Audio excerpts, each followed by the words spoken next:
mislim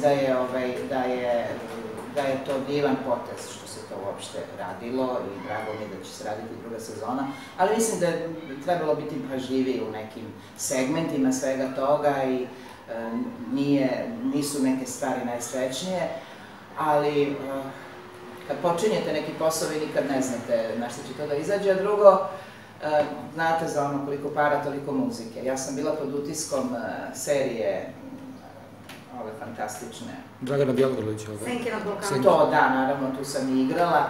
Nego ove skupe serije koja je isto istorijska, strana ova serija. Borđije, Gospodari Firenze. Vikinzi.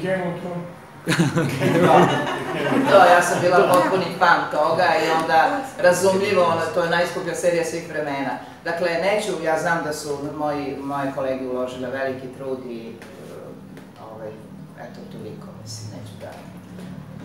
Nisam oduševljena, ali nije to nikako strašno kako se piše. Jug Media.